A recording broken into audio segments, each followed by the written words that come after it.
Olá pessoal, então, dando continuidade ao estudo dos circuitos de polarização do transistor, agora eu vou falar aí nessa parte 2 da polarização na configuração emissor comum. Na verdade vai ser um dos dois circuitos na configuração emissor comum apresentados aqui no canal. Esse primeiro é a configuração emissor comum com corrente de base constante. Nós vamos falar um pouco sobre isso ao longo aí desta aula.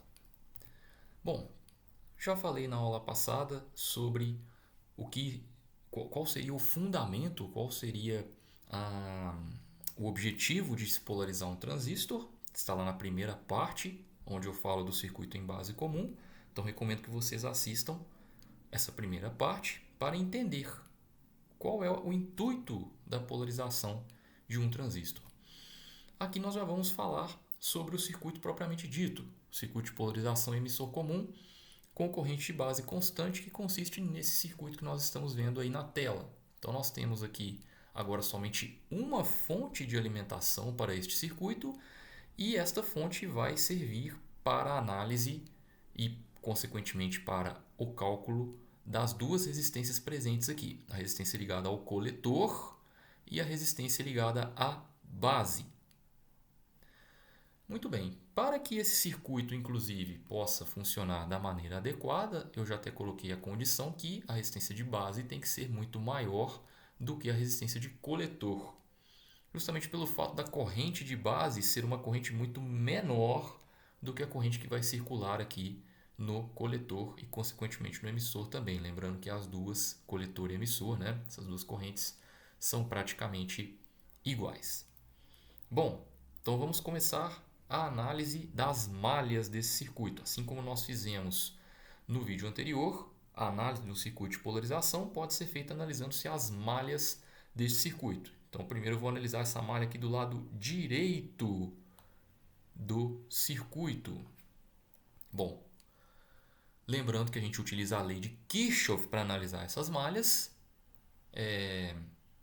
Em outras palavras, nós podemos dizer, através da aplicação da lei de Kirchhoff, que a tensão dos componentes presentes nesta malha é igual, a soma deles é igual à tensão da fonte.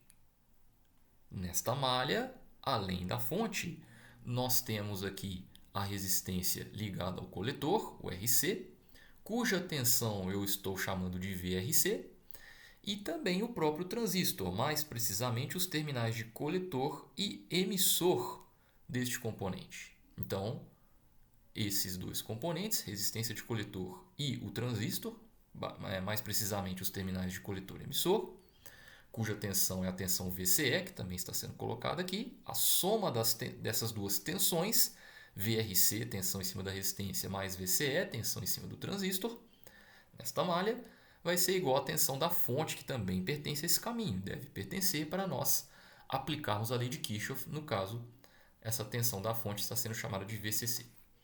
Bom, a tensão VRC, tensão em cima dessa resistência, através da lei de Ohm, podemos substituir para R vezes I, ou seja, resistência de coletor vezes a corrente de coletor. O restante da equação a gente mantém. Por fim, isolando-se o valor da resistência RC nessa equação, nós temos que RC é igual a VCC menos VCE, né? O positivo passa para o outro lado negativo, dividido por IC. IC estava multiplicando o valor da resistência, vai passar dividindo, formando então a equação que vai nos permitir o cálculo da resistência de coletor para este circuito de polarização.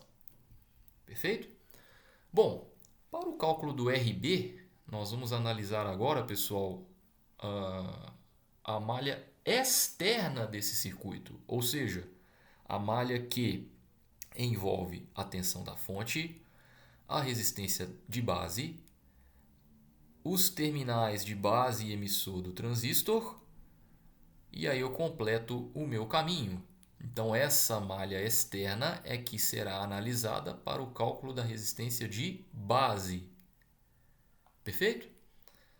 Vamos a ela então.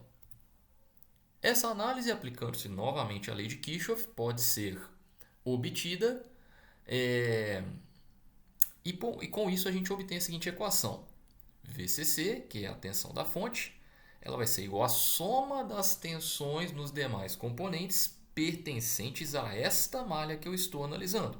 No caso, a tensão em cima da resistência de base, que eu estou chamando de VRB, somada à tensão entre base e emissor do transistor, já que os terminais pertencentes a este caminho do transistor são a base e o emissor. Bom, substituindo-se o valor da tensão VRB, nós achamos, de acordo com a lei de Ohm, RB vezes IB, resistência ligada à base, vezes a corrente de base.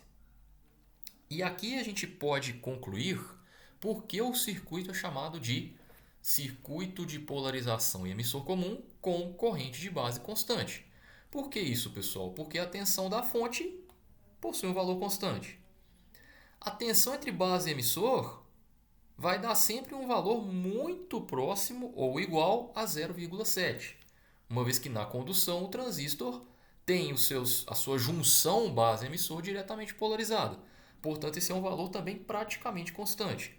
E a resistência ligada à base também será um valor constante. O valor dessa resistência vai ser um valor calculado, inclusive. Logo, a corrente que circula pela base também será. Podemos ver, então, o nome do circuito, né? A explicação do nome dado a esse circuito, de forma matemática. Bom, então continuando, isolando-se o valor da resistência RB, nós vamos ter RB igual a VCC menos VBE dividido pela corrente de base. Bom, assim como no outro vídeo, eu também vou exemplificar como se faz o cálculo das resistências em uma dada atividade, aí, no caso um exemplo. Então, nessa atividade, nós temos aí um transistor com beta igual a 200. Então, guardem esse valor, beta igual a 200. Dessa vez, nós vamos precisar desse valor. Vou explicar aí ao longo do problema como que a gente vai utilizá-lo. E a fonte de alimentação do circuito é de 12 volts. É uma única fonte, como nós já vimos aí anteriormente. Então, nós vamos polarizar esse transistor no ponto VCE, tensão entre coletor e emissor, igual a metade da tensão de alimentação. IC igual a 15 mA, corrente de coletor. E VBE igual a 0,7 volts, como eu já disse anteriormente. Inclusive no vídeo anterior eu também mencionei que essa tensão entre base e emissor, como essa junção é diretamente polarizada, nós vamos ter sempre um valor igual ou muito próximo a 0,7. Vamos considerar o circuito que nós estamos estudando nesse vídeo, ou seja, esse circuito aí. Para calcular as resistências, ou seja, polarizar o circuito, ou polarizar o transistor, melhor dizendo, significa calcular os valores das resistências para que ele opere no ponto onde os valores de corrente e tensão foram dados aí no enunciado. E na prática nós também vamos ter um ponto de operação específico, né, dependendo aí da aplicabilidade do transistor. Então, com isso, nós vamos ter que calcular os valores das resistências, começando pela resistência RC. E aí eu já vou aplicar as expressões que nós deduzimos no começo deste vídeo. Portanto, a resistência de coletor é VCC, tensão da fonte, menos VCE, tensão entre coletor e emissor, dividido pela corrente de coletor. Substituindo-se os valores, nós temos 12 volts, que é a tensão VCC, menos 6, metade de VCC. Nós desejamos polarizar o transistor de forma que o VCE seja metade então dessa tensão, né? Ou seja, 6 volts. E isso vai dividir o valor do IC, que é 15 mA. Fazendo essa conta, nós vamos achar uma resistência de 400 ohms. Portanto, esse valor é calculado como 400 ohms para este exercício. Muito bem.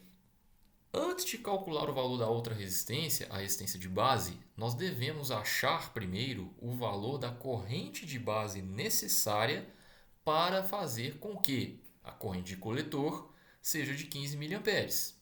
No caso do transistor, nós podemos achar esse valor utilizando-se o ganho de corrente desse componente, que nós temos inclusive no datasheet dele. Tá? Lembrando que beta, que é justamente esse ganho de corrente, é igual a IC dividido por IB. Se eu já sei o valor da minha corrente de coletor desejada, que é de 15 mA, e tenho o ganho de corrente do transistor, substituindo esses valores nessa igualdade, nós conseguimos achar o valor da corrente de base necessária. Bom, antes disso, vamos isolar o valor de IB nessa igualdade. Então, fazendo a multiplicação cruzada aqui, isolando o valor do IB, nós achamos que IB é igual a IC dividido por beta. E lembrando que o IB tem que ter um valor muito menor do que o IC, já que o beta costuma ser um valor muito elevado. Essa conta, então, vai ser dada, no caso desse exemplo, como 15 mA dividido por 200, que é o valor do ganho de corrente nesse caso. Isso vai dar 0,075 mA. Reparem, então, o valor 0,075 mA é bem menor do que os 15 mA que eu vou ter para o coletor e, consequentemente, para o emissor também. Tá? Isso porque os valores de beta, os valores típicos de beta para um transistor, eles costumam ser bem altos. Muito bem. Agora nós já temos o valor da corrente de base, podemos aplicar aí a expressão para obter a resistência RB, que é VCC menos VBE dividido por essa corrente que nós acabamos de achar agora. Substituindo os valores, nós teremos 12 volts, continua sendo o valor da nossa fonte. Lembrando que é uma única fonte alimentando tanto a malha aqui nesse lado direito do circuito, como também a malha externa. É o mesmo valor de VCC, né? É o mesmo valor de tensão da fonte. Menos o VBE agora, né? Que é a tensão do transistor pertencente a esse caminho, recordando isso mais uma vez, que é de 0,7 volts. E isso vai dividir o valor da minha corrente de base, que nós acabamos de calcular agora, 0,075 mA. Bom, fazendo essa conta, nós teremos um valor de RB igual a 150 kΩ. Reparem que esse valor foi muito maior do que a resistência RC. A resistência de coletor deu 400 ohms, enquanto a resistência ligada à base teve um valor de 150K, ou seja, 150 mil ohms. Isso porque a corrente de base é muito menor do que a corrente de coletor, como nós já mencionamos nesse vídeo. Então é isso, por hoje é só, até a próxima!